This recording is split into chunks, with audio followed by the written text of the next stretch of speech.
नमस्कार। हिंदी ज्ञान गंगा परिवार में आप सभी का हार्दिक स्वागत है।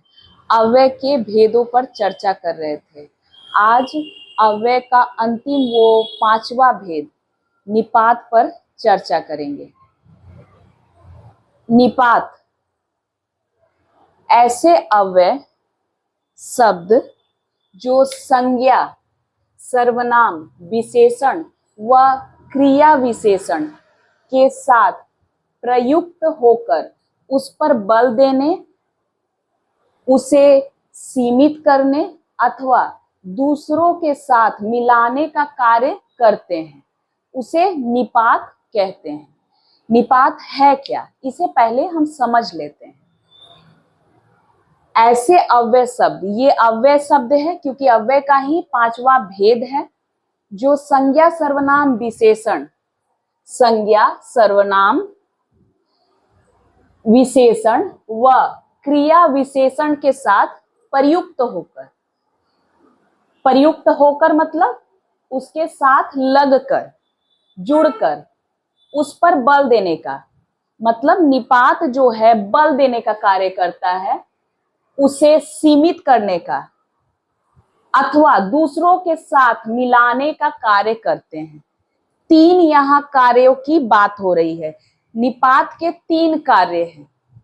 एक तो वह क्या करते हैं, संज्ञा, सर्वनाम, विशेषण व क्रिया विशेषण के साथ लगकर या जुड़कर उस पर बल देने का, उस शब्द पर बल देते हैं, उसे सीमित करने का, कहीं पर वो सीमित करते हैं, अर्थ को सीमित करते हैं अथवा दूसरों के साथ मिलाने का। तो 3 कार्य निपात के हैं, करते हैं, उसे निपात कहते हैं। तो यहां तक परिभाषा समझ में आ गई, साथ ही साथ जो 3 कार्य हैं निपात के वो भी समझ में आ गए होंगे। इसे और अच्छे से समझने के लिए यहां मैंने 2 उदाहरण रखे हैं, आइए उसे देखिए। मुझे भी जयपुर जाना है। पहला जो वाक्य है देखिए, मुझे भी जयपुर जाना है। अब इसी से जुड़ा दूसरा वाक्य देखिए, मुझे जयपुर भी जाना है। आप देख रहे हैं यहां भी का प्रयोग हुआ, मुझे भी जयपुर जाना है, मतलब किसी व्यक्ति विशेष को बताया जा रहा है कि मुझे जयपुर जाना है।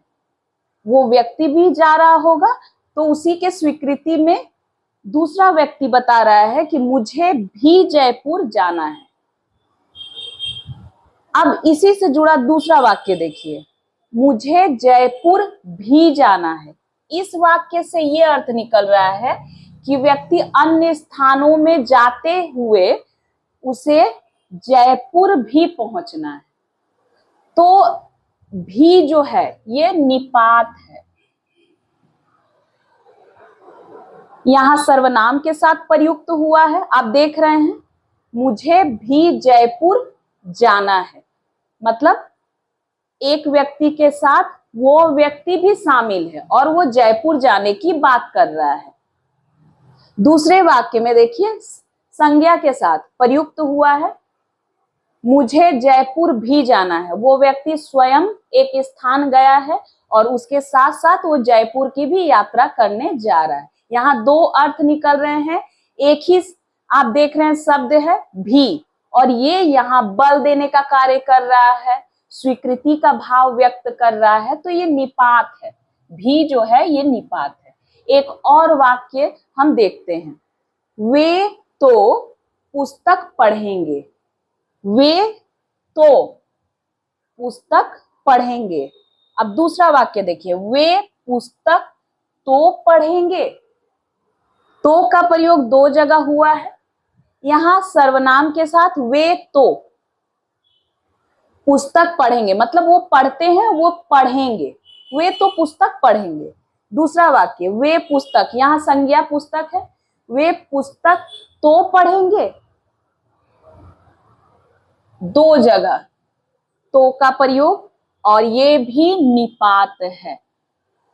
तो बात समझ में आ गई कि जब वाक्य में बल देने के लिए या सीमित करने के लिए या मिलाने के लिए अव्यय का प्रयोग हो रहा है और किसके पीछे ये लगते हैं? सर्वनाम विशेषण क्रिया विशेषण के साथ प्रयुक्त होते हैं, साथ लगते हैं और ये सारे कार्य करते हैं अव्यय शब्द, उसे ही निपात कहते हैं।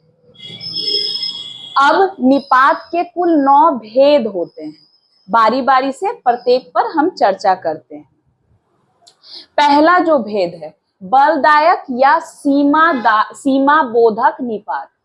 बलदायक या सीमा बोधक निपात, इसके क्या क्या उदाहरण शब्द हैं देख लेते हैं।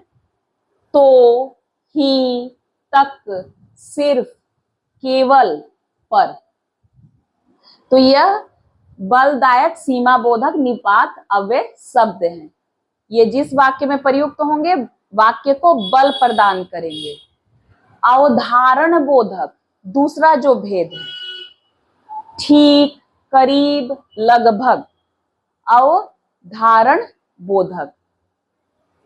स्वीकार्य बोधक, हाँ जी, जी हाँ, स्वीकृति का, जिस वाक्य में स्वीकार करने का बोध हो जिस वाक्य से, तो वहां स्वीकार्य बोधक अव्यय शब्द लगेंगे।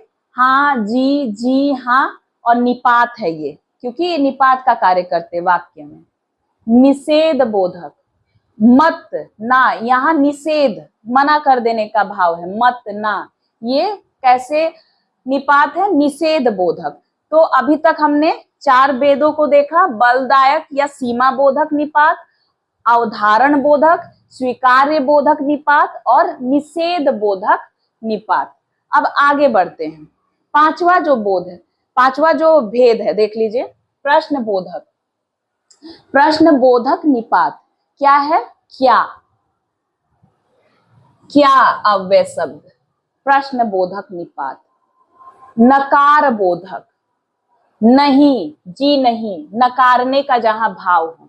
विस्मयादि बोधक निपात, क्या, काश। आदर बोधक निपात, जी। ये सारे निपात शब्द हैं, मैंने लिख दिए हैं आपकी सुविधा के लिए, जहां पर भी इन्हें आप वाक्य में देखें और साथ ही साथ वो निपात का कार्य करे, अव्यय शब्द जो निपात का कार्य करे, ये निपात है। तुलना बोधक, सा, से, सी, ये शब्द जो है निपात हैं। तो कुल मिलाकर हमने निपात के विषय में जाना, उसके कार्य को भी समझ लिया और साथ ही साथ इसके भेदों पर भी हमने चर्चा कर ली।